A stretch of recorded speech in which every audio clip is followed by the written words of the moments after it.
ખબરોમાં બન્યા રહેવા માટે બેલ આઇકોન દબાવો અને એબીપી અસ્મિતાને સબસ્ક્રાઇબ કરો। उससे भी ज़्यादा सहयोग की हम अपेक्षा रखते हैं और उनसे विनती है कि 17 मई तक अभी तक आपने जो हमको सहयोग दिया है वही सहयोग हमको आप देते रहें। दूसरी एक बहुत ही इम्पोर्टेंट बात में जो आपसे आपके माध्यम से जो श्रमिक हैं यहाँ से दूसरे राज्यों से आके काम के लिए जो बसे हैं उनसे एक विनती है कि आप सबको जो लग्जरी बसेस हैं ट्रेन्स के द्वारा आप सबको अपने वतन पहुंचाने की व्यवस्था भारत सरकार और गुजरात सरकार कर रही है।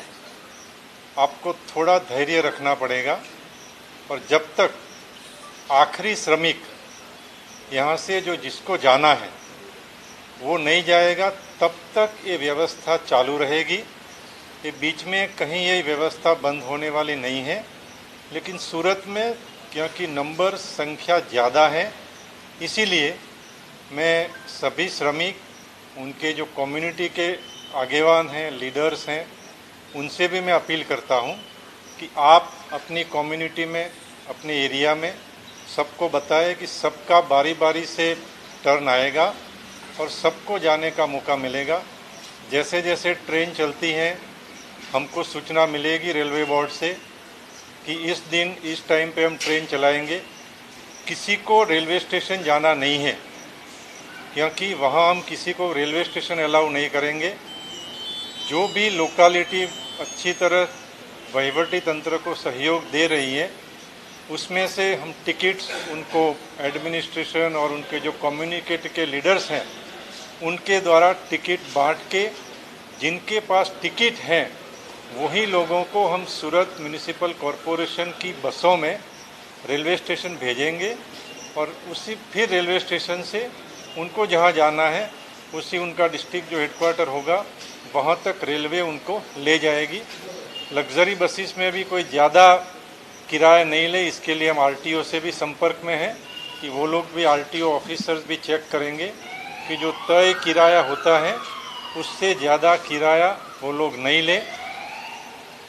हमने कल डीजीपी सर से रिक्वेस्ट किया था तो कल डीजीपी सर ने सभी जिला पुलिस अधीक्षक को एसपीज को आदेश दिया है कि उनके ज़िले में अगर कहीं कोई लग्जरी बस मीन्स कि बिना ऐसे ही पड़ी है पार्किंग में तो उनके ओनर्स और उनके ड्राइवर्स को बोल के उनको सूरत भेजा जाए क्योंकि सबसे ज़्यादा श्रमिकों की संख्या सूरत सिटी में है और उनको अपने वतन भेजना एक बहुत बड़ा मीन्स की कार्य है और थोड़ा मुश्किल भी है। तो ज़्यादा से ज़्यादा जैसे कि हम दूसरे डिस्ट्रिक्ट के लोग भी सहयोग करेंगे तो ज़्यादा से ज़्यादा लग्जरी बसेस सूरत में उपलब्ध करा के उनको अपने वतन भेजने की कोशिश मीन्स की हम लोग कर रहे हैं। तो आपके माध्यम से मैं पूरे गुजरात में जहाँ भी लग्जरी हैं उनके मालिक उनके एसोसिएशन वालों से विनती करता हूँ कि वो लग्जरी आप सूरत सिटी में लाइए। अगर उस ज़िले में कोई ज़्यादा उनको काम नहीं है उस ज़िले के श्रमिकों को भेजने का उनके पास उनकी रिस्पॉन्सिबिलिटी अगर नहीं है और वहाँ उनको काम नहीं है तो वो सूरत आ जाए और सूरत से हम उनकी लग्जरियों को जो स्टेट्स ने परमिशन दी है वहाँ भेजने के हम कोशिश करेंगे। आज तक सूरत में हमने 20,000 व्हीकल डिटेन किए हैं और करीब 12 से 13,000 केस हमने दाखिल किए हैं।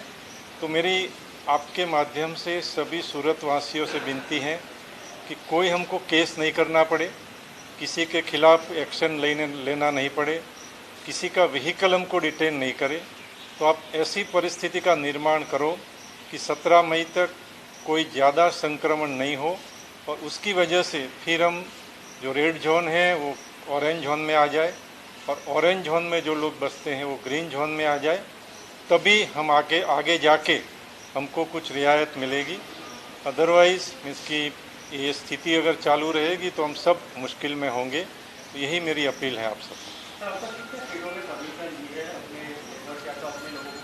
अब तक राजस्थान, मध्य प्रदेश, और उड़ीसा, इन 3 स्टेट ने परमिशन दी है। बाकी स्टेटों से राज्य सरकार के प्रतिनिधि, सीनियर ऑफिसर्स, उन सरकारों से जो नोडल ऑफिसर्स हैं उनसे बात करके जल्द से जल्द ये परमिशन मिले, इसके लिए हम कोशिश कर रहे हैं। सर, आज सचिन ने जो बस गई थी उनको बॉर्डर से वापस भेजा गया वो पावागढ़ से। कुछ प्रॉब्लम्स नहीं, कुछ टेक्निकल प्रॉब्लम्स आ रहे हैं। हमने सुबह ही सरकार से बात की है, तो रिस्पेक्टिव मध्य प्रदेश और उत्तर प्रदेश सरकार से भी राज्य सरकार बात कर रही है कि जो लग्जरियाँ बीच रास्ते में हैं उनको भी पैसेज मिले और वो सब लोग अपने घर पे पहुंच जाए। इस सब प्रॉब्लम जो है वो हमको पता है और हम दिन रात सूरत एडमिनिस्ट्रेशन कोशिश कर रहा है इनको रिजॉल्व करने की। लेकिन आप सब जानते हैं ये कोई साधारण परिस्थिति नहीं है, ये काफ़ी असाधारण परिस्थिति है और असाधारण परिस्थिति से निपटने के लिए पुलिस प्रशासन और मीडिया जितना एक दूसरे को हेल्प करेंगे हम, इतना ही जल्दी से हम इस महामारी में से निकल पाएंगे। सर, यूपी की इजाजत नहीं है, बावजूद हमारे पास 2-3 परमिट ऐसे आए हैं जिसमें यूपी मेंशन किया गया है, तो क्या ये फेक है या कुछ टेक्निकल इश्यू फेक नहीं है, कुछ टेक्निकल इश्यूज से बीच में कुछ थोड़े एंट्री हो सकती थी तो कई लोग गए हैं, लेकिन वो राज्य सरकार से बात कर रही है और इसको जल्द ही सुलझा दिया जाए। सर, आज कितनी ट्रेन जाएगी? अब तक कंट्रोल मूवमेंट होगी, शायद आज एक ट्रेन की परमिशन मिली है और ये रेलवे बोर्ड हमको जैसे जैसे सूचित करेगा हम आपको बताते रहेंगे। सर, कई इलाकों में पुलिस जो है वो लोगों को कह रही है कि चले जाओ, बाइक हो, वाहन हो, कैसे भी कर। मैंने आपको बहुत पहले से भी स्पष्ट किया है, ऐसा कुछ नहीं है कि 2 दिन रुकने, ये मीन्स कि 2 दिन में ये पूरा करना है। जब तक आखिरी श्रमिक अपने वतन जो लौटना चाहते हैं उनको अपने वतन पहुंचाने का जिम्मा हम पे है और गवर्नमेंट ऑफ इंडिया और गुजरात सरकार ये दोनों कमिटेड हैं कि उनको जिसको जाना है उनको अपने वतन भेजना है। सर, इशू ये हुआ कि रूरल पुलिस बार-बार ये अनाउंस कर रही है कि 2 दिन में चले जाओ और वहाँ से फोन सिटी में आ रहा है और सिटी के लोग पैनिक में। इसीलिए आपको बुलाया, आपके माध्यम से मैं अपील करता हूं कि कोई पैनिक मत करो, आप सबको मौका दिया जाएगा वतन जाने का। इसीलिए कोई डर की, कोई चिंता की कि ऐसी अफवाहों से आप दूर रहो।